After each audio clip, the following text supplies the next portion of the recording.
अस्सलाम वालेकुम, ये this is Jawad and welcome back to another video. तो यार फाइनली आप लोगों का जो आज दूसरा पेपर आया था वर्जन 2 वो मैं ले आया हूँ। तो ये काफ़ी देर पहले था, मैं इसको अपलोड ही करना भूल गया, तो मैंने कहा चलो अभी वीडियो बना के अपलोड कर देते हैं। तो अच्छा, यहाँ पे सीन जो हुआ है वो ये है कि ये पेपर थोड़ा डिफरेंट आया। अच्छा, ये वर्जन का इस बार जो गंद है हार्ड लोकल, ये बड़ी ज़्यादती हो रही है बच्चों के साथ। इसके बारे में बाद में वीडियो बनाऊंगा, पहले ये पेपर से मैं फुर्सत मिल जाए कि ये क्या ख़राबी है, ये हार्ड और लोकल में क्या गंद बना हुआ है और बहुत ज़्यादा डिस्ट्रक्शन हो रही है। जिस तरह मैथ में ख़ास तौर पे, यहाँ पे तो इतना ज़्यादा नहीं हुआ होगा, अभी देख लेते हैं इस दूसरे को। तो चलो यार वीडियो को स्टार्ट करते हैं। यहाँ पे हमारे पास 11 पार्ट्स के आपने आंसर करने होते हैं। इसमें रिपल टैंक का कोई न्यूमेरिकल इन्होंने दे दिया है, इसकी आप टेंशन नहीं होती। नीचे आप लोग को ये v equal to f lambda सब कुछ दिया हुआ है इन्होंने। अच्छा, यहाँ पे वो बोलता है कि waves are mean of transfer of energy without transfer of heat comment. ये क्वेश्चन कहीं से बुक से ही आया हुआ है। इसके बाद sound produce by simple pendulum is not Audible by human ear. नई बुक से आया है, ये कहाँ से आया मुझे इसका नहीं पता। इसके बाद what is the speed of sound in air at -20 degree centigrade, ये भी कुछ अनइम्पॉर्टेंट सा ही दे दिया ने। What is meant by total internal reflection, एक ये पहला क्वेश्चन जो है ये पांचवा, ये इंपॉर्टेंट है, बाकी तो ऊपर पता नहीं कहाँ से आए हुए हैं। बाय द वे ये बच्चों ने किए हैं, इसका ये मतलब नहीं, जो मैं पेपर को इस लिहाज से डिस्कस करता हूँ, पढ़ाकू बच्चों की तो बात ही नहीं है। उन्होंने तो भाई जो पेपर मर्जी है वो कर लेते हैं। तो हम जो ये जो बच्चे होते हैं एवरेज, जिस तरह मैं ख़ुद भी था, तो इतने पढ़ते नहीं थे, लेकिन मेरे नंबर अच्छे आते थे, मैं आखिर में पढ़ लेता था। तो लेकिन यहाँ पे तो माशाल्लाह ऐसे बच्चे भी हैं जो आखिर में पढ़ के भी उनके नंबर 60-70%, ये 60-70 वाला है ही नहीं, 90% से नीचे भाई बात ही नहीं है। तो फिर भी लेकिन हमने इतना पढ़ा नहीं है, फिर भी इतने आ जाते थे। तो पढ़ते तो 99-98 कहीं गए ही नहीं थे। बाय द वे फिर भी आप लोग भी कर सकते हो, आखिर में भी 2 महीनों में बंदा सब कुछ कर सकता है। तो इसके बाद यहाँ पे लाइट ट्रैवल, ये वाला पता नहीं कहाँ से आया था। इसके बाद ये पोटेंशियल डिफरेंस वाला चलो इम्पोर्टेंट था। इलेक्ट्रिक फील्ड इंटेंसिटी इम्पोर्टेंट था। और रजिस्टर अगेन ये बल्ब वाला न्यूमेरिकल। इसके बाद how can be the polarity of current carrying solenoid found factor of मैग्ने। अच्छा, इंड्यूस्ड ईएमएफ वाला मैंने आपको बताया था। नैंड गेट भी बताया था। कोबाल्ट 60 वाला आप लोग को बताया था कि न्यूमेरिकल लाजमी आएगा, ये आ चुका है। इसने अली नहीं किया इस बच्चे ने। अच्छा चलो यार, शॉर्ट क्वेश्चन का मैं अगर कहूँ तो शॉर्ट क्वेश्चन 90% अनइम्पॉर्टेंट थे उन बच्चों के लिए जो कि सिर्फ इम्पॉर्टेंट क्वेश्चन तैयार करके जाते हैं। मेरी तरह अगर मैं भी ये पेपर तैयार करके जाया होता तो यहाँ पे 3-4 टिक लगे होते, और ये पता नहीं किसी लायक बच्चे ने टिक लगाए हुए हैं। बाय द वे जो भी है, काफ़ी बच्चों को इस पेपर पे बड़ा गुस्सा है, तो मुझे उनको भी साथ लेके चलना है। तो आप लोगों ने यार, अब आप लोगों के साथ प्रैंक हुआ है। दूसरा पेपर इससे थोड़ा ज़्यादा ठीक था, आप लोग उसको ज़्यादा अच्छे तरीके से हल कर सकते थे। मेजॉरिटी लायक बच्चों की तो कोई बात नहीं है, उनके लिए कोई पेपर आए उनकी तैयारी इतनी अच्छी हुई होती है, या जिन्होंने कॉन्सेप्ट से पढ़ा हुआ है वो सारा कुछ कर लेते हैं। तो उनकी मेंटेलिटी लेवल एक तो इतना उनको अल्लाह ने दिमाग दिया होता है, और बाकी सब कुछ तो जिनका बस इतना नहीं दिल होता पढ़ाई में, तो वो बस ऊपर ऊपर से ही करते हैं, वो फिर उनके लिए पेपर मुश्किल था। अच्छा, सिंपल पेंडुलम आप लोगों को बोला था लॉन्ग क्वेश्चन में आएगा, तो इसने पार्ट्स में दे दिया, इसका कोई मसला नहीं। फी एंड चेन रिएक्शन भी आता होता है। इसके बाद ये कैपेसिटेंस के कोई फार्मूले आए हैं, नीचे सारा लिखा हुआ है। इसके बाद इलेक्ट्रिक बल्ब वाला एक न्यूमेरिकल आया है, ये भी ठीक था। करंट कैरिंग टॉर्क वाला, एनालॉग डिजिटल क्वांटिटीज़, और इनके बारे में आप लोग अपने पास से भी लिख सकते थे।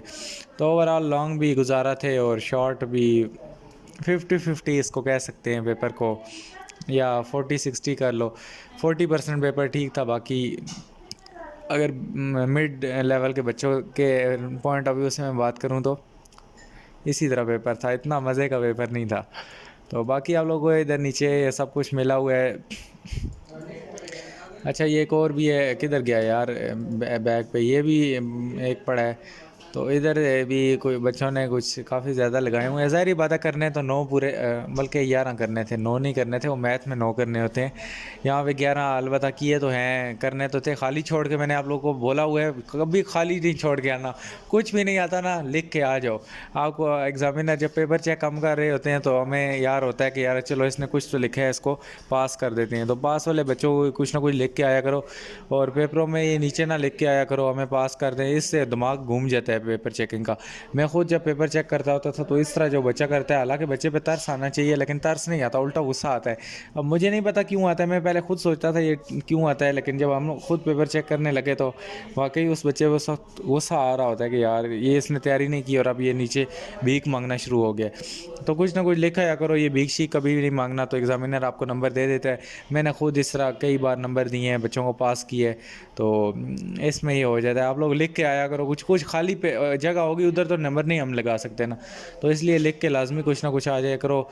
अच्छा, और बच्चों का कुछ ही है, सेक्शन बी का पार्ट है, बी उधर कर दिया, हमारे ज़ीरो लग जाएंगे, क्या हो जाएगा उस पर वीडियो बनाऊंगा। ज़ीरो नहीं लगते, कोई एग्ज़ामिनर हैं जो ज़्यादा ईगो अपनी उनकी लेके चलते हैं कि यार इसने किया तो क्यों किया। बाय द वे हम लोग कंप्रोमाइज़ कर लेते हैं, कुछ ना कुछ आगे पीछे करके नंबर दे देते हैं। और पेपर चेकिंग कुछ होती है, क्वेश्चन पेपर 2-3 पेपर चेक करते हैं तो हमें ये सारा कुछ याद हो जाता है, तो हमें पता होता है कौन सा क्वेश्चन के कितने नंबर हैं। अब ये हमें पता है ये 3-3 के सारे, तो ये जहाँ मर्ज़ी कहीं अटैम्प्ट हुए होंगे, हम 11 गिनेंगे और उनमें से सारों को पहले नंबर दे देंगे, उसके बाद 11 गिन लेंगे और जो बाकी जिनमें कम नंबर होंगे उनको काट देंगे। पेपर चेकिंग का मेरा जो तरीका है मैं इस तरह करता था, बाकी भी अच्छे एग्जामिनर इसी तरह करते हैं, जो सख्त होते हैं वो रगड़ के रखते हैं। फिर आप लोगों को वैसे नहीं रगड़ना चाहिए, नंबर कौन सा अपनी जेब से हम दे रहे हैं तो फिर भी दे देने चाहिए बच्चों को। वैसे भी नंबरों का कोई आप लोगों को रियल लाइफ में फ़ायदा नहीं है, सारा रटा लगा के पिछली क्लास में सब कुछ भूल जाते हो, फिर अगली क्लास में पढ़ते हो पिछली क्लास का सब कुछ भूल जाते हो। तो इस पॉइंट ऑफ व्यू से भी अगर देखा जाए तो नंबर दे देने चाहिए।